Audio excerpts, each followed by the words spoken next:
blood tastes like old pennies, and regret. That was my last thought on the hospital floor, watching my husband's taillights fade. He rushed off to fix his mother's sink, promising he'd come back. He didn't. I died alone. Death wasn't an ending, though. It was a reset button. When I woke up 5 years earlier, I made a vow. I wouldn't fight his toxic family anymore. I would step aside, lock the door, and let them eat him alive. My eyes snapped open to the agonizing sound of a phone vibrating against a particle board nightstand. I didn't gasp. I didn't sit bolt upright in a cold sweat. I just lay there, paralyzed, my lungs pulling in frantic, shallow breaths. The air didn't smell of rubbing alcohol and industrial bleach anymore. It smelled of stale sandalwood aftershave and sour morning breath. A heavy, warm arm draped over my waist. My stomach heaved. The physical revulsion was so sudden and violent, I had to clamp my jaw shut to keep from dry heaving onto the sheets. I knew that weight. I knew the rhythmic, wheezing snore coming from the pillow next to mine. Declan. I slowly turned my head. He was younger. The deep creases that would eventually frame his mouth, etched by years of appeasing his mother's endless hysterics, were faint lines. His hair was thicker. He looked peaceful, ignorant. I slipped out from under his arm, the friction of the cheap cotton sheets loud in the quiet room. My bare feet hit the floorboards, and the cold shock of it sent a jolt all the way up my spine. I was alive. I wasn't bleeding out from an ectopic pregnancy in a sterile, indifferent triage unit, while my husband drove 30 miles in the opposite direction to plunge his mother's kitchen sink. I stumbled into the bathroom and flicked on the harsh overhead light. The woman in the mirror had color in her cheeks. Her collarbones didn't jut out like brittle hangers under her skin. I gripped the edges of the porcelain sink, my knuckles turning white. The cold hardness grounded me. My phone buzzed again from the bedroom. I walked back, my legs feeling like they were made of damp sand, and picked it up. October 14th, 2021. A Thursday. I stared at the illuminated digits until they burned into my retinas. I knew this day. I knew it intimately because it was the day I officially lost my mind in my first life. It was Martha's birthday dinner. It was the night Declan stood in his mother's stifling dining room and agreed with her that my career in corporate logistics was unnatural for a wife, and that I should probably cut my hours to help out more with his sister's kids. In my past life, I had cried. I had fought him in the car on the way home, screaming until my throat was raw, begging him to stand up for me. He had sighed, that long, put-upon sigh, and told me I was overreacting.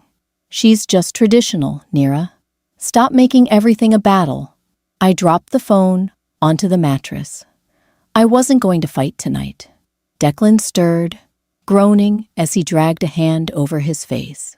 "Morning," he mumbled, his voice thick with sleep.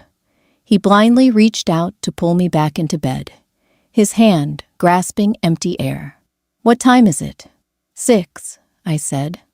My voice sounded foreign to my own ears, flat, hollow. He cracked an eye open. "You're up early. Don't forget Mom's dinner tonight. We need to pick up the cake from that bakery downtown." He didn't ask how I was. He didn't notice the tremor in my fingers. His first thought, his first breath of the day, was dedicated to Martha. "I remember," I said, turning my back to him and opening the closet. "I'll get it." I dressed meticulously that morning. No soft cardigans, no floral prints to make me look softer, more agreeable. I chose a tailored navy suit, armor. All day at the office, I moved through the motions like a ghost haunting my own life. Spreadsheets blurred together. Colleagues spoke, and I nodded, but all I could hear was the phantom dripping of an IV line. By the time 5 o'clock rolled around, the shock had calcified into something cold and hard, sitting at the base of my throat. I picked up the heavy buttercream monstrosity from the bakery. Martha insisted on real buttercream, even though it made Declan's stomach turn. Declan was waiting in the driveway when I pulled up, checking his watch. He slid into the passenger seat, immediately rolling down the window to light a cigarette. "You're late," he said, blowing the smoke out the crack. "Mom hates eating past 7. "Traffic," I said, putting the car in reverse. He looked at me, really looked at me, for the first time all day. His brow furrowed. "Why are you wearing that? You look like you're going to a board meeting." I did go to a board meeting. You couldn't change. You know Fiona is going to make a comment. You always do this, Neera. You always have to look so stiff. In the past, I would have apologized. I would have felt the familiar sting of tears, the desperation to please him. Now, I just gripped the leather steering wheel, feeling the grain under my thumbs. If Fiona has an issue with my clothes, she can buy me new ones, I said quietly. Declan scoffed, rubbing his temples. "Here we go. Look, can we just have one night? Just one? Where you don't provoke them? My family is my family. You just have to let things slide." I turned my head and looked at him. Really looked at him. The weak chin. The way his eyes constantly darted around, looking for the easiest exit. I didn't feel rage. I felt a profound, exhausting disgust. "Don't worry, Declan," I said, turning my eyes back to the road. "I'm not going to fight with your family anymore." He exhaled a long breath of relief. "Thank you. That's all I ask." He thought he had won. He didn't realize I had just unbuckled his parachute. Martha's house smelled like boiled cabbage, lemon pledge, and suppressed anxiety. The porch light buzzed overhead, a dying insect trapped in the glass fixture. Declan opened the front door without knocking, immediately raising his voice to a booming, artificial cheerfulness he only ever used in this house. "Happy birthday to the matriarch," he called out. Fiona, his younger sister, was slouched on the faded floral sofa, picking at a chipped acrylic nail. Her 3 kids were running in circles around the coffee table, shrieking, their sticky hands leaving smears on the glass. Graham, the older brother who still lived in the basement at 35, was hovering near the kitchen doorway, already nursing a beer. "You're late," Fiona said, without looking up. "Mom's been stressing about the roast." "Neera got stuck in traffic getting the cake," Declan said instantly. He didn't miss a beat. He offered me up like a sacrifice on an altar to appease the minor irritation in the room. I didn't flinch. I just walked past him, setting the heavy bakery box on the dining table. Martha emerged from the kitchen, wiping her hands on a grease-stained apron. She was a small woman, with eyes like black pebbles and a mouth perpetually pulled into a tight line of disapproval. "Well," Martha sighed, eyeing the cake box, "I suppose it'll have to do. The roast is probably dry now. Come sit down, everyone." We gathered around the dark mahogany table. The chairs scraped loudly against the hardwood. The clinking of silverware against cheap porcelain was deafening. I sat next to Declan. He was already leaning forward, shoulders hunched, completely focused on his mother at the head of the table. Martha served the meat. It was, indeed, overcooked and gray. I cut a piece, the knife squeaking against the plate, and chewed. It tasted like ash. "So, Neera," Martha said, not looking at me, but at the salt shaker. "Declan tells me you're traveling again next month. Another conference." Here it was, the opening volley. "Just for 3 days. Yes," I said. keeping my voice neutral. Fiona snorted, feeding a piece of bread to her youngest. Must be nice, leaving your husband to fend for himself while you stay in fancy hotels. Wish I could abandon my responsibilities that easily. Declan shifted uncomfortably. It's just her job, Fee. She has to. Does she? Martha asked, finally meeting my eyes. Her gaze was sharp, looking for the soft spot to sink her teeth into. It just seems so unnatural for a wife to be away from the home so much. When I was married to your father, God rest him, I made sure I was there when he got home. A man needs stability, not a wife who thinks she's a CEO. In the first iteration of this night, I had defended myself. I had talked about my salary, about how I contributed equally to the mortgage. I had looked to Declan for help, and he had stared at his plate and muttered, "Mom has a point, Neera. It is a lot of travel." This time, I didn't look at Declan. I set my fork down. I wiped my mouth with a cheap paper napkin. "You know, Martha," I said, my voice smooth and calm. "You're absolutely right." The entire table went dead silent. Fiona stopped chewing. Graham lowered his beer. Declan's head snapped toward me, his eyes wide with panic. He was geared up to mediate a fight. He had no script for surrender. "I am?" Martha asked, blinking rapidly. "Yes," I continued, folding my hands in my lap. "It's completely unfair. A man does need stability, and I've been putting too much pressure on Declan." I turned to my husband, offering him a sad, soft smile. "It's why you've been so stressed lately, isn't it? Why your promotion has stalled at the bank. Because you're so worried about managing the house when I'm gone." Declan choked on a piece of dry roast. He coughed violently, grabbing his water glass. "His promotion stalled?" Graham asked, suddenly leaning forward, smelling blood. "You didn't say you got passed over again, Dec." "I didn't. It's not," Declan stammered, his face turning a blotchy red. "The market is just tight right now." No, I interrupted, feigning guilt. "It's my fault. I shouldn't be working these hours. In fact, Martha, I was thinking about what you said last month, about how I need to step back.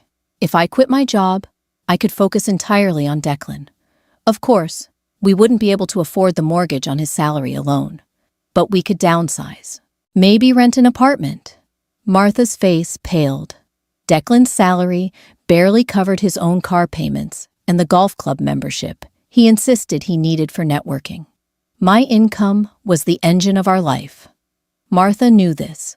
She just liked to pretend she didn't, to keep me humble. "Quit!"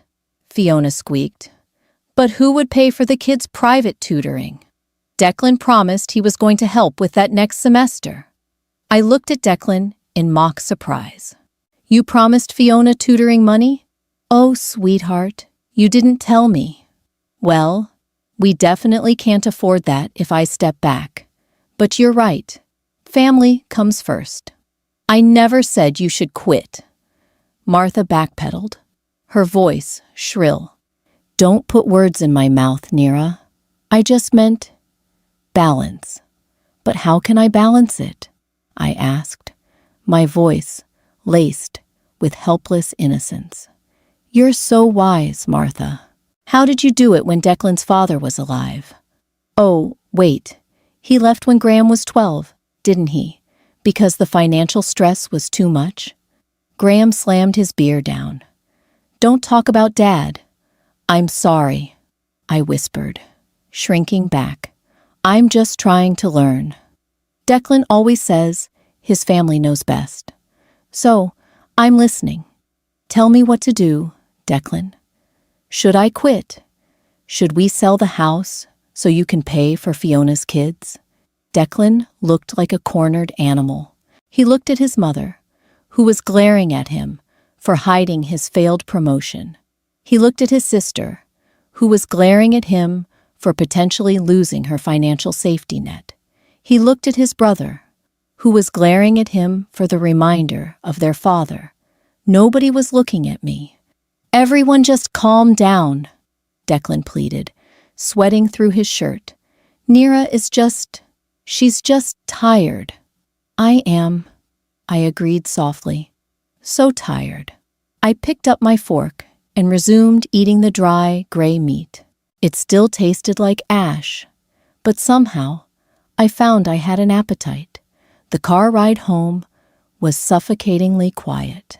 The only sound was the rhythmic thumping of the tires over the asphalt and the forced whistling of wind through the cracked window.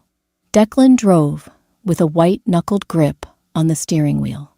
He kept shooting me sideways glances, waiting for the explosion.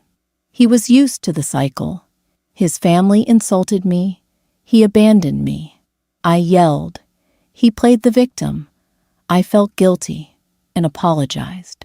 Tonight, I just watched the streetlights blur past, the orange glow washing over the dashboard. I felt a strange, detached calm. It was the calm of a surgeon holding a scalpel, knowing exactly where to cut. "What the hell was that?" Declan finally snapped as we pulled into our driveway. The engine died, cutting off the headlights. We sat in the dark. "What was what?" I asked, unclipping my seatbelt. The mechanical click was loud. "Don't play dumb, Nira. Bringing up my promotion? Bringing up my dad? You embarrassed me in front of my mother." "I was agreeing with her," I said smoothly. "Isn't that what you wanted? For me not to fight? You twisted it." He hit the steering wheel with the heel of his hand. "Now, Fiona is breathing down my neck about the tutoring money, and Mom thinks I'm failing at work. Did you promise Fiona the money?" He hesitated. "I told her I'd see what I could do. Her husband is useless, Nira. You know that. They need help." "Well, you can help them," I said, opening my door. The cold night air rushed in, carrying the scent of damp earth and dying leaves. "With your money." I walked inside, leaving him sitting in the cold car. The next morning was Friday. Declan left for the bank early, slamming the front door to communicate his lingering displeasure. I took the morning off. I had errands to run. In the first timeline, today was the day Graham called me. Not Declan, but me. Graham wanted $20,000 for a surefire business venture involving imported car parts. He had pitched it to Declan, and Declan, entirely spineless, had told him to ask me, knowing I had just inherited a small sum from my late aunt. Back then, Declan had begged me. "It's a loan, Nira. He's my brother. He just needs a break." I gave him the money. I never saw a dime of it again. And when I needed emergency surgery years later, our savings were completely depleted. At 9:30 a.m., I sat at my laptop at the kitchen island. The marble countertop was cold under my wrists. I logged into our joint account. I watched the cursor blink. Then, I opened a new tab and logged into a private account I had opened under my maiden name years ago, but never used. Click. Transfer. I moved every cent of my aunt's inheritance, my annual bonuses, and my direct deposits into the private account. I left exactly enough in the joint account to cover half the mortgage and the utility bills. My phone buzzed on the counter. The caller ID flashed. Graham. I let it ring until it went to voicemail. The silence in the kitchen felt heavy, expectant. 5 minutes later, the phone buzzed again. This time, it was Declan. I picked it up. "Hello, Nira." Declan's voice was tight, rushed. I could hear the echo of the bank's tiled lobby in the background. "Hey, did Graham call you?" "I have a missed call." "Why?" "Listen, he's got this incredible opportunity. It's a business thing. He needs some startup capital, just 20 grand. I told him we could help him out, using the You know, the money your aunt left. I traced a vein in the marble countertop with my fingernail. No, Nira, come on. It's an investment. He's going to pay us back with interest. I said no, Declan. It's my aunt's money. I'm putting it away for retirement. It's our money, he hissed, his voice dropping to a harsh whisper. We're married. You can't just hoard it when my family is drowning. I'm not hoarding it. I'm protecting it. If Graham needs $20,000, he can get a bank loan. You work at a bank. Approve him. You know I can't do that. His credit is shot. Then he shouldn't be starting a business. I kept my tone breezy, entirely unaffected by his rising panic. I have to get to work, Declan. Tell Graham no. Nira, you can't do this to me. His voice cracked. He's expecting it. I already told Mom we'd help him. A slow, chilling smile spread across my face. There it was. He had already promised his mother he would save the day using my blood, sweat, and grief. He had painted himself as the benevolent patriarch, the successful son, using my wallet as his prop. That sounds like a you problem, Declan, I said. Nira, I hung up. I poured myself a fresh cup of coffee. It was hot, bitter, and tasted exactly like victory. The bleeding had started, and this time, I wasn't the one holding the wound. Rain lashed against the window panes that evening. A rhythmic, messy sound that matched the chaos inside our small living room. Declan sat on the edge of the sofa, his head in his hands, smelling of damp wool and panic. I sat across from him in the armchair, nursing a glass of red wine that was a bit too expensive for our current budget, though "our" was a word that was rapidly losing its meaning. Graham called me 6 times today, Nira, Declan whispered. His voice was ragged, the sound of a man who hadn't slept because he was too busy counting someone else's chickens. He already put a deposit down on the warehouse space. He used his rent money because he thought we were a sure thing. If he doesn't get that 20 grand by Monday, he's going to be evicted. I swirled the wine. The deep crimson liquid coated the glass like velvet. Why did he think we were a sure thing, Declan? He flinched. He knew the answer. He had been the one to whisper sweet promises into his brother's ear, building a pedestal out of my inheritance so he could stand tall. I wanted to help. He's my brother. He's finally trying to do something with his life. And you're just sitting on that money like a dragon in a cave. Dragons protect their gold because they know how hard it was to get, I said, my voice as cool as the rain outside. My aunt worked 40 years in a library for that money. She didn't spend it so Graham could play international businessman with car parts he doesn't understand. Declan looked up, his eyes bloodshot. You're so cold. When did you get so cold? You used to care about them. I used to set myself on fire to keep them warm, I corrected him. I just realized I don't like the smell of burning hair. He stood up, pacing the small rug. His footsteps were heavy, vibrating through the floorboards. Mom called me too. She's crying, Nira. She thinks you're doing this to punish her because of what she said at dinner. She said she'll apologize, if that's what it takes. I almost laughed. Martha apologizing? That was a sensory experience I couldn't even imagine. It would probably sound like gravel grinding in a blender. I don't want an apology, Declan. I want to pay my mortgage, which, by the way, is due on the 1st. I've already put my half into the account. Have you? He went stiff. He stopped pacing and looked at a stain on the wall, something I hadn't noticed before. A small, yellowish grease mark. I had to help Fiona. Her husband, Toby, got his hours cut. The kids needed winter coats, and the alternator went out on her van. So you spent your mortgage half on Fiona's van, I summarized. I felt a strange, detached curiosity. In my last life, I would have panicked. I would have transferred more money from my savings to cover him, then spent a month eating ramen and feeling like a martyr. Now, I just felt light.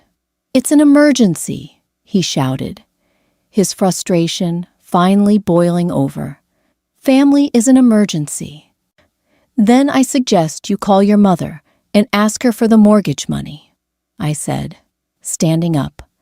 I walked toward the bedroom, my silk robe whispering against my legs.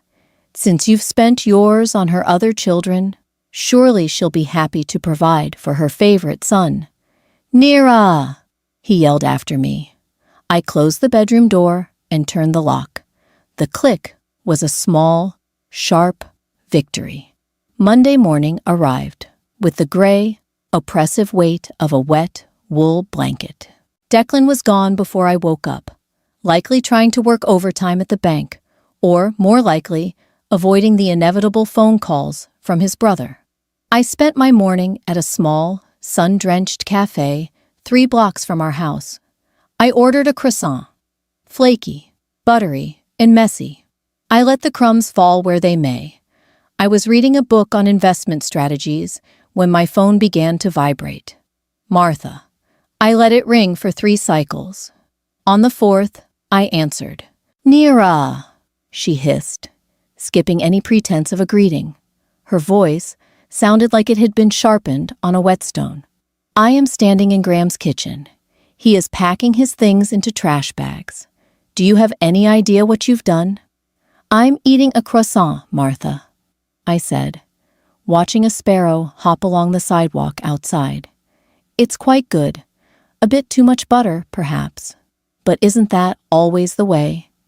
"You are a wicked, selfish girl," she spat. "Declan told me everything. He told me you're hiding money in a private account. You're his wife. You're supposed to be his partner, not his warden." "A partner shares a load," I said, my voice dropping an octave. "A warden handles a prisoner. Which one is Declan, Martha? Because from where I'm sitting, he's a man who spends money. He doesn't have to buy his sister a van while his wife pays his bills. He is a good man. He has a big heart. A big heart is useless when the bank account is empty," I replied. "If Graham needs $20,000, why don't you mortgage your house?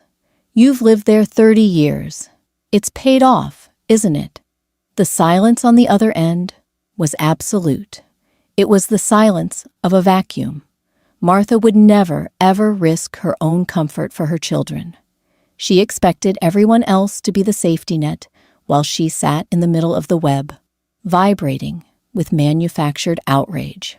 My house is my security," she finally stammered. "Exactly," I said. "And my inheritance is mine. Goodbye, Martha."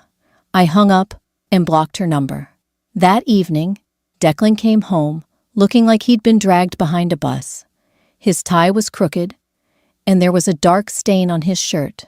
Coffee or grease, I couldn't tell. He dropped his keys on the counter with a clatter. "Graham moved into the basement at Mom's," he said. He didn't look at me. He walked straight to the fridge and pulled out a beer. "He's devastated. He says he's never going to speak to me again." "He'll speak to you the moment he needs a 20, I said, not looking up from my laptop. "Shut up, Nira. Just shut up." He slumped into a kitchen chair. "Fiona called. The kids' school is sending home letters about the tuition. Toby's check didn't clear. She was crying so hard she couldn't breathe." "That's a shame," I said. "Maybe Toby should get a second job. Or Fiona could work. The kids are in school all day, aren't they?" Declan slammed his beer bottle onto the table. "She's a mother. She needs to be there for them." "I'm a wife," I said, finally closing my laptop and meeting his gaze. "I need to be here for my future.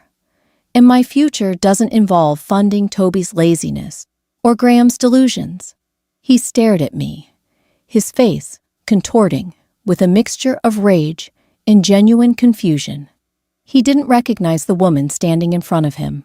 He was looking for the girl who used to apologize for breathing too loudly when he was stressed.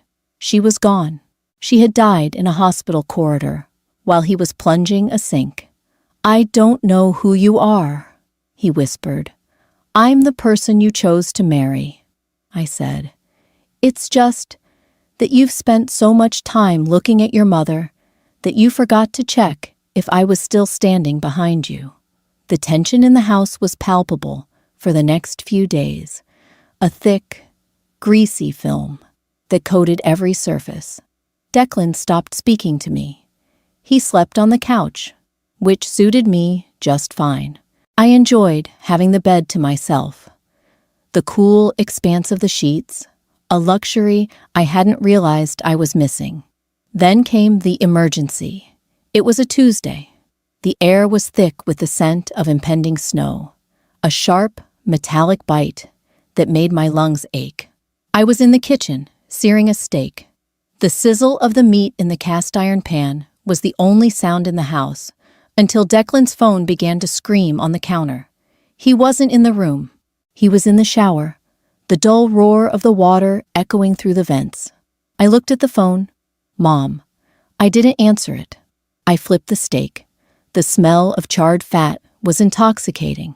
5 minutes later, the house phone rang. Then Declan's phone again. Then my phone. Martha was nothing if not persistent. Declan emerged from the bathroom, a towel wrapped around his waist, his skin pink and steaming. He lunged for his phone. "Mom? What? Slow down," he said, his voice instantly shifting into that frantic, high-pitched frequency he reserved for her. "The kitchen." Okay, I'm coming." "No, don't cry. I'll be there in 20 minutes. He looked at me, his eyes wide. "The main pipe burst at Mom's. The kitchen is flooding. Graham is out, and she's there alone, trying to move the furniture. She's going to slip and break something." My heart hammered against my ribs. This was it, the moment.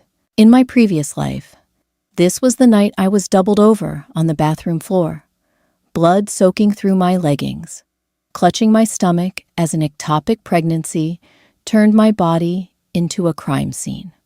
I had begged him to stay. I had told him something was wrong, that the pain was like a hot knife, twisting in my pelvis. He had looked at me with this exact same expression, a mixture of annoyance and obligation. "It's just a bad period, Neera. Mom's kitchen is literally underwater. I have to go. I'll be back in an hour." He hadn't come back in an hour. He had stayed to mop the floor, to fix the pipe, to have tea, and listen to Martha complain about how I didn't help enough. By the time he got home, I was unconscious. By the time I got to the hospital, I was gone. "The steak is almost done, Declan," I said. My voice was eerily steady. I felt like I was watching a movie of my own life. "Are you serious?" he barked, throwing on a pair of jeans. "The steak. My mother's house is flooding. It's just water, Declan. Call a plumber. At 8 on a Tuesday? It'll cost a fortune. I can fix it. I just need to get the tools from the garage." He was scrambling now, fumbling with his shirt buttons. He looked pathetic. A grown man terrified of a wet floor because it meant his mother might have a tantrum. "Declan," I said. I walked over to him and put a hand on his arm. His skin was still damp and warm. "Stay. Eat dinner with me. Let Graham handle it when he gets home." He shoved my hand off. "You are unbelievable. You have no heart. No wonder my family hates you." He grabbed his keys and his heavy coat. He didn't even look back as he slammed the front door. I heard his tires screech on the wet pavement as he sped away. I stood in the quiet kitchen. The steak was resting on the cutting board, the juices pooling around it. I didn't cry. I didn't collapse. I walked into the living room and sat down. I picked up the steak and ate it with my hands, the salt and blood and fat filling my mouth. It was the best thing I had ever tasted. An hour passed. Then, too, my phone buzzed. It was a text from Declan. "The pipe is a mess. It's the main shut-off valve. Graham is here now, but he's useless. I have to stay and help him dig out the line in the backyard. Mom is a wreck. Don't wait up." I smiled, digging in the backyard, in the freezing rain, for a woman who wouldn't give him a glass of water if he was on fire. Around 11 p.m., my phone rang again. This time, it was Fiona. "Nira, is Declan there?" "No, Fiona. He's at your mother's, saving the day, as usual." "He's not answering his phone," she said, her voice sounding thin and worried. "The police just showed up at my house. Toby got into a fight at a bar. He's been arrested. I need someone to come down and bail him out. I can't leave the kids." "Oh, Fiona," I said, leaning back into the cushions of the sofa. "That sounds like a nightmare. Can you come? Please. I don't have the money for the bail, and Toby says if he stays overnight, he'll lose his job for sure." "I can't, Fiona," I said softly. "I've had a few glasses of wine. I shouldn't be driving. And honestly, my bank account is a bit tight right now. You know how it is. Nira, please. You're the only one I can call." "Call Declan," I suggested. "He's already out. Maybe he can take a break from digging in the mud to go save your husband." I hung up. I went to bed at 11:30. I slept deeply, the kind of sleep that only comes when you finally stop carrying a weight that was never yours to begin with. I woke up at 3 a.m. to the sound of the front door opening. Declan stumbled into the bedroom. He was covered in gray, slimy mud from the waist down. His hands were red and raw from the cold. He was shivering so hard, his teeth were chattering. "Nira," he croaked. I sat up, blinking slowly. "Oh, Declan, you look terrible. The pipe, it snapped," he said, collapsing onto the small chair by the window. "We were out there for hours. I lost my phone in the mud. I had to use Graham's. Fiona called. I had to go to the police station. I used the last of my credit card to bail Toby out." He looked at me, his eyes pleading for something. "Comfort? Forgiveness? A warm towel? You spent your last bit of credit on Toby?" I asked. "But the mortgage is due on Friday, Declan, and you still haven't paid your half." He let out a dry, hacking sob. "I don't care about the mortgage. I'm freezing. Help me." "I'll get you a blanket," I said, getting out of bed. I walked to the linen closet and pulled out the oldest, thinnest, most scratchy blanket we owned. I walked back and draped it over his mud-caked shoulders. "There you go," I said.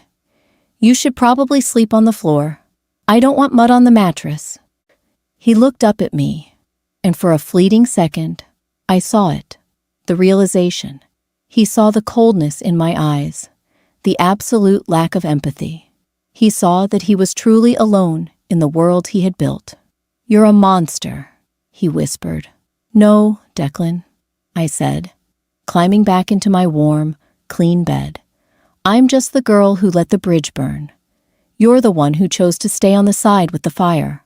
I turned over and closed my eyes. Outside, the snow began to fall, silent and white, burying everything in its path. Thursday arrived, with the hollow, ringing silence of a house divided. The divide wasn't just emotional, it was physical, mapped out in the cold spaces between our bodies, in the separate shelves, in the refrigerator.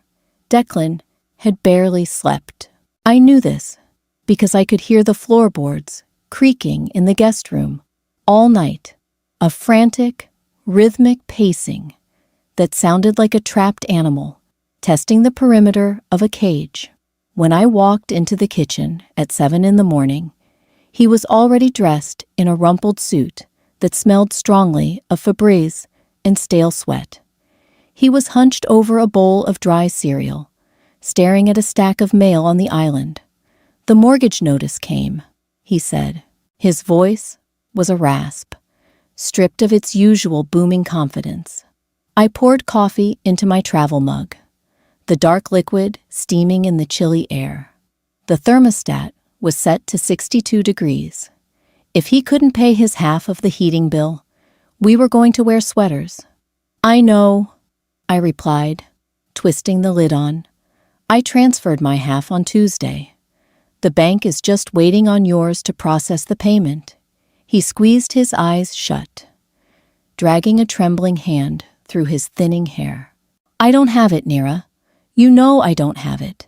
Toby's bail wiped me out, and I had to pay for a plumber to finally fix Mom's main line because Graham dug straight through a secondary pipe and made it worse.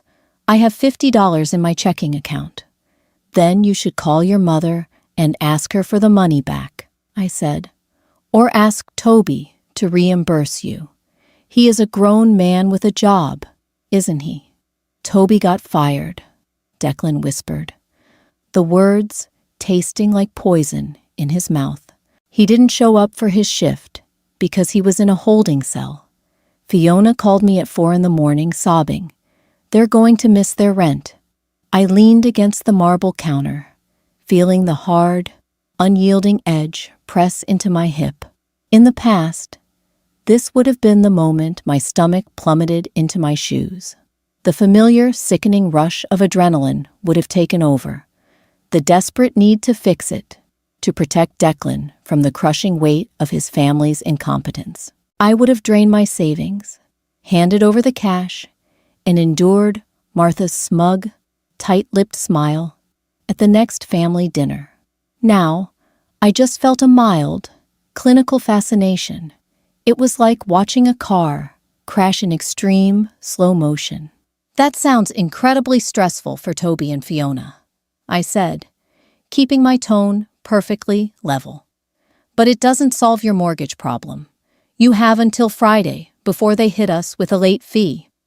I suggest you figure it out." I picked up my briefcase and walked out the door. I didn't look back to see him bury his face in his hands, though the heavy, wet sound of his exhale followed me all the way to the car. My office building was a sanctuary of glass, polished steel, and aggressively filtered air. It smelled like ozone and expensive floor wax. I spent the morning immersed in supply chain analytics, moving millions of dollars of inventory across oceans with the click of a mouse. It was clean. It was logical. Actions had direct, measurable consequences. At 12:15 p.m., my desk phone chimed. It was the receptionist down in the lobby. "Nira, I'm so sorry to bother you, but there's a woman here to see you. She says it's a family emergency. A Mrs. Martha. She didn't give a last name. Just said she's your mother-in-law." My fingers froze over the keyboard. The rhythmic clacking stopped, leaving a vacuum of silence in my cubicle. Martha. She had never stepped foot in my office building in the 7 years I had been married to her son. She claimed corporate environments gave her migraines, though I suspected she just hated being in a place where my authority outranked hers. "Send her up to conference room B," I said. "I'll be right there." I took my time. I checked my lipstick in my compact mirror, smoothing a stray hair back into my sleek bun. I wanted to look impenetrable. When I opened the heavy glass door of conference room B, the immediate assault on my senses was jarring. Martha had brought the smell of her house with her, that inescapable mixture of boiled cabbage, cheap floral perfume, and damp wool. She was pacing the length of the long mahogany table, her scuffed, orthotic shoes squeaking against the polished floor. She stopped and whipped around as the door clicked shut behind me. Her face was mottled with red patches, her dark eyes glittering with a frantic, feral energy. "You!" she spat, pointing a knobby, arthritic finger at my chest. "You are destroying my family." "Hello, Martha," I said calmly, pulling out a leather chair and taking a seat. I gestured to the empty chair across from me. "Would you like some water? The sparkling kind is quite good." "Don't patronize me," she shrieked, slapping her palms flat on the mahogany table. The sound echoed loudly in the soundproofed room. "Graham is facing a lawsuit from the warehouse owner because he backed out of the lease. Toby is unemployed. Fiona is on the verge of a nervous breakdown. And Declan, my poor Declan, sounds like a ghost on the phone. You are starving them out." "I am simply paying my exact share of the bills," I countered, resting my hands on the cool table. "If your children are starving, it's because they have spent their entire adult lives eating off Declan's plate. And now that I am no longer refilling it, you are realizing he never had much food to begin with." Martha's breathing was shallow and ragged. I could see the spit gathering in the corners of her mouth. She was entirely out of her element. She couldn't use guilt. She couldn't use Declan as a human shield. It was just her and me in a room where her hysterics held no currency. "He is your husband," she hissed, leaning over the table, her cheap perfume suffocating me. "When you marry a man, you marry his family. You take on their burdens. That is what a good woman does." "A good woman," I repeated, tasting the words. They tasted like bile. "You mean a martyr, like you? Tell me, Martha, when Toby needed bail money, why didn't you pay it? You have thousands in your retirement account. When Graham needed warehouse money, why didn't you co-sign the loan?" She recoiled, as if I had slapped her. "That is my security. I am an old widow, and I am a 32-year-old woman with a life to live," I said, my voice hardening into something sharp and lethal. "Your children are in their 30s. Graham is 35. Fiona is 31. They are not helpless infants. If they are drowning, it is because they refuse to swim. I will not be their life raft anymore." "I will tell Declan to divorce you," she threatened, her chin trembling with rage. "I will tell him you are financially abusing him. He will leave you, Nira. You will have nothing." A genuine, startling laugh bubbled up from my throat. The sound bounced off the glass walls. Martha looked horrified, like she had just witnessed a corpse sit up and sing. "Please do," I smiled, leaning forward to match her posture. "Tell him to divorce me. Tell him to move back into your basement with Graham. Tell him to pay your plumbing bills and Fiona's rent on a junior loan officer's salary without my income to subsidize it. Go ahead, Martha. I dare you to take him off my hands." She stared at me, the color draining from her mottled face. The reality of the math was finally sinking in. She didn't want Declan to divorce me. She needed my paycheck just as much as he did. She just wanted to control it. "You're sick," she whispered, grabbing her vinyl purse. "You are a sick, cold bitch." "I'm just realistic," I said, standing up. I opened the conference room door for her. "Have a safe drive back to the suburbs, Martha. Watch out for the traffic on the I-95. She scurried out of the room, like a rat caught in the light. I watched her heavy, frantic footsteps carry her toward the elevators, inhaling the clean, ozone-scented air of my office once she was gone. The poison was finally leaving my system. By the second week of November, the facade had completely crumbled. Declan had missed the mortgage payment. I received the angry letter from the bank on a Tuesday. I calmly drove to my personal branch, withdrew a cashier's check for my exact half, and mailed it to the mortgage lender with a letter explicitly stating it was my portion of the joint debt. Let them chase Declan for the rest. The house was a war zone of passive aggression. Declan had stopped eating my groceries. He survived on cheap takeout, leaving greasy, grease-stained paper bags on the counters. He looked terrible. His skin had taken on a grayish, waxy pallor. He was constantly on the phone, pacing the backyard in the freezing cold, arguing in hushed, desperate tones. The siblings had turned on each other. That was the beauty of removing the safety net. When the food runs out, the starving rats will eat their own. It culminated on a Sunday afternoon. Declan dragged himself into the living room, where I was reading by the fireplace.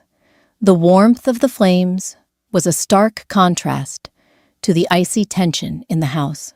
"I have to go to Mom's," he said, his voice flat, devoid of any inflection. He sounded thoroughly broken. "Fiona and Graham are at each other's throats. Graham stole $200 from Fiona's purse to pay a lawyer to fight his warehouse eviction. Toby found out and punched a hole in Mom's drywall. Mom is having palpitations." I slowly closed my book, keeping a finger between the pages. "And what are you supposed to do about it? I'm the middleman." He rubbed his red-rimmed eyes. "I'm the only one who can calm them down. Mom begged me to come over." He paused, looking at me with a pathetic, hollow desperation. "Come with me." I raised an eyebrow. "Excuse me? Just come with me," he pleaded, his voice cracking. "If you're there, they might behave. They're afraid of you now, Nira. You don't have to say anything. Just sit there. Please. I feel like I'm losing my mind." It was a trap, of course, a pathetic attempt to drag me back into the muck, to make me a participant in his circus, so he didn't feel so utterly alone. But a dark, vindictive part of me, the part that remembered bleeding out on the cold tile while he mopped his mother's floor, wanted a front-row seat to the carnage. "Fine," I said, setting the book down, "but I'm driving my own car. When I want to leave, I leave." When we arrived at Martha's house, the air inside was thick enough to choke on. The faint smell of garbage emanated from the kitchen, mingling with the stench of sweat and Toby's cheap beer. The living room was a disaster. Newspapers were scattered on the floor, and a large, jagged hole in the drywall near the hallway stood as a testament to Toby's temper. Fiona was pacing, screaming at Graham, who was slouched on the floral sofa with his arms crossed, looking entirely unrepentant. "You are a thief!" Fiona shrieked, her voice shrill enough to rattle the windows. Her hair was greasy, pulled back into a messy knot. "That was for the twins' winter boots, you degenerate. I was going to pay you back when my business took off," Graham yelled back. "You wouldn't even need the money if Toby wasn't a drunken idiot who got himself fired." "Don't you talk about my husband!" Martha was sitting in her recliner, clutching a tissue to her chest, sobbing loudly. "Stop it! Stop it, both of you! You're killing your mother!" Declan stepped into the fray, holding his hands up. "Guys, please, just sit down. We can figure this out." "Figure what out, Declan?" Toby snarled, stepping out of the kitchen. He was a large man, with a flushed face and aggressive shoulders. "You got any money to fix this? No? Because your rich wife cut off the tap?" The entire room went silent and snapped their heads toward me. I was standing near the front door, wearing my tailored wool coat, my hands tucked neatly into my pockets. I looked like a visitor from another planet. "Don't look at her," Declan barked, stepping between Toby and me. "Leave Nira out of this. Leave her out," Graham scoffed, standing up. "She's the reason we're in this mess. If she had just given me the loan from her aunt's money, none of this would have happened. I'd have my warehouse. Toby wouldn't have stressed, drank himself into a cell, and Mom's house wouldn't be falling apart. The mental gymnastics were staggering. They had constructed an entire alternate reality where my refusal to fund their mistakes was the genesis of all their sins. "Graham," Declan said, his voice pleading, "just drop it. Neera isn't giving you the money." "Then what are you good for, Dec?" Fiona sneered, turning her venom on her brother. "You promised you'd help with the kids' tuition. You promised. You sit there in your nice house with your nice car, and you let your own sister drown." "I don't have a nice house anymore," Declan snapped, his face turning a dark, dangerous red. "The bank is threatening foreclosure. I missed the mortgage because I spent my last dime bailing your worthless husband out of jail." Martha gasped, dropping her tissue. "Foreclosure. Declan, you didn't tell me that." "I didn't tell you because you don't care, Mom," he finally yelled, the dam bursting. The veins in his neck popped. "You never care. You just want me to fix everything. Fix the pipe, Declan. Pay for the bail, Declan. Calm your brother down, Declan. I'm broke. I'm drowning. My wife barely looks at me. And all you care about is your damn drywall." The silence that followed was heavy and absolute. For the first time in his life, Declan had yelled at his mother. He stood in the center of the room, chest heaving, waiting for the sky to fall. Martha slowly pulled herself out of the recliner. She walked up to Declan, her eyes cold and black. "You ungrateful wretch," she whispered. Her voice was venomous, stripped of any maternal warmth. "After everything I sacrificed for you, you bring this cold, calculating woman into my home. You let her poison you against your own blood. And then you stand there and blame me." She raised her hand and slapped him. The crack of her palm against his cheek echoed like a gunshot. Declan stumbled back, grabbing his face. His eyes filled with tears, not from the pain, but from the absolute, shattering betrayal. The God he had worshipped his entire life had just struck him down for failing to provide a sacrifice. "Get out," Martha hissed. "Get out of my house, all of you. Fiona, take your drunk husband and leave. Graham, pack your bags. You're out by morning. I am selling this house and moving to Florida. I am done with all of you." Pandemonium erupted. Fiona fell to her knees, sobbing hysterically. Toby started cursing at Martha. Graham yelled that she legally couldn't evict him without 30 days' notice. Declan just stood there, holding his red, stinging cheek. He looked at his mother, then at his screaming siblings. And finally, he looked at me. I didn't offer him a sad smile. I didn't offer him pity.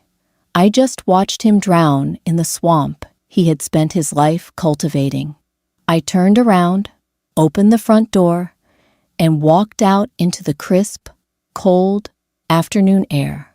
I got into my car, locked the doors, and drove away, leaving the cannibals to feast. The end game moved swiftly. Once the illusion of family loyalty was shattered, Declan fell apart completely. He stopped going to work. He spent his days lying on the sofa, staring at the ceiling, surrounded by the mounting pile of final notices and collection letters.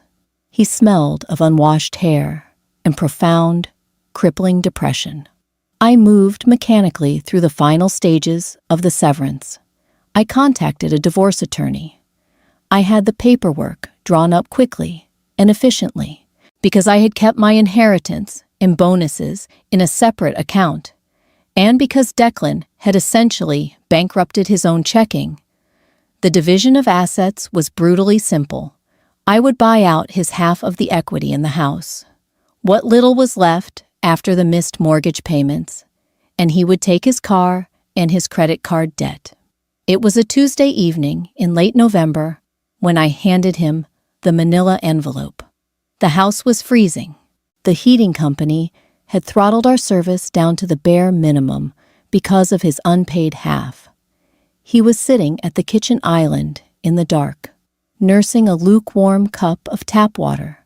The only light came from the street lamp outside, casting long, distorted shadows across the hardwood floor.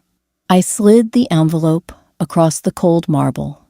It made a sharp, scratching sound. He stared at it for a long time. He didn't have to ask what it was. He knew. I signed where indicated, I said softly. The anger was gone now. The disgust had burned away. All that was left was an overwhelming, echoing emptiness. My lawyer will contact yours, assuming you can afford to retain one. If not, the public filing is in 30 days. Declan slowly reached out and touched the edge of the envelope. His fingers were trembling violently. The skin around his fingernails was chewed, raw, and bleeding. "Nira," he whispered. His voice was a broken, reedy thing. "Please." "There is no please left, Declan," I said, pulling my coat tighter around my shoulders. "I have nothing," he choked out, hot tears suddenly spilling over his eyelashes, tracking through the oily grime on his face. "Mom sold the house to one of those cash-for-homes companies. She left for Florida yesterday. She didn't even say goodbye to me. Graham is sleeping in his car. Fiona won't answer my calls. I have absolutely nothing." "You chose them," I reminded him, my voice steady, though my chest felt tight. A ghost of the old pain, a phantom limb of a marriage that had died a long time ago. Every time there was a choice between my safety and their comfort, you chose them. You built this life, Declan. I'm just refusing to live in the ruins. He slid off the bar stool and dropped to his knees on the cold hardwood. The sound of his knees hitting the floor was sickeningly loud. He crawled forward and wrapped his arms around my legs, burying his wet, snot-covered face in my coat. "I'm sorry," he sobbed, his chest heaving, the sound ugly and raw. "I'm so sorry, Nira. I was blind. I was stupid. I see it now. I see how they used me. I see how I used you. Just give me one chance, one more chance to be the husband you deserve. I'll do anything. I'll go to therapy. I'll never speak to them again. Just don't leave me alone in the dark." For a fraction of a second, the contradiction hit me. The deeply human, flawed part of my brain remembered the man I had met 8 years ago. The man who bought me sunflowers, who laughed at my terrible jokes, who promised to protect me. I felt a sudden, sharp urge to bend down, stroke his hair, and tell him it would be okay. But then, the sensory memory violently overlaid the present. The smell of rubbing alcohol, the blinding fluorescent lights of the hospital ceiling, the agonizing, tearing pain in my abdomen, the cold, indifferent beep of the heart monitor slowing down, the absolute certainty that I was dying and the man I loved was plunging a sink. I looked down at the top of his head. I didn't feel love. I didn't even feel hate. I felt a terrifying, absolute indifference. "Get up, Declan," I said. He clung tighter, weeping into the wool of my coat. I reached down and physically peeled his fingers off my legs. He was weak, his grip slipping easily. I stepped back, leaving him crumpled on the floor in the dark. "You have until the end of the week to pack your things," I said, turning my back on him. "I've paid the mortgage arrears, so the bank won't foreclose. When you sign the papers, the buyout money will be wired to your account. It's enough for a deposit on a small apartment. That is the last thing I will ever do for you. I walked down the hall, the sound of his ragged sobbing echoing behind me. I went into the master bedroom, closed the door, and locked it. The heavy click was the most beautiful sound I had ever heard. I packed 2 large suitcases that night. I wasn't going to wait until the end of the week. I had rented a luxury corporate apartment downtown, near my office, high above the smog and the noise. The next morning, the house was silent. Declan's car was gone from the driveway. He had taken his clothes and run, unable to face the reality of the cold, empty house in the daylight. I rolled my suitcases to the front door. I set my keys on the console table, right next to the framed wedding photo we had never bothered to take down. In the picture, Declan was smiling, his arm tight around my waist, looking off camera toward where his mother was standing. I was looking at him. I didn't smash the frame. I didn't turn it face down. I just left it there to gather dust. I opened the front door and stepped out onto the porch. The crisp November wind bit at my cheeks, but the air smelled like pine needles and clean snow. I took a deep, shuddering breath, filling my lungs with oxygen, feeling the cold air expand inside my chest. I was breathing. I was alive. And for the first time in my life, I was entirely, fiercely my own. And that's the brutal, beautiful end to Neera's second chance. She didn't just survive. She stepped out of the burning building and locked the door behind her.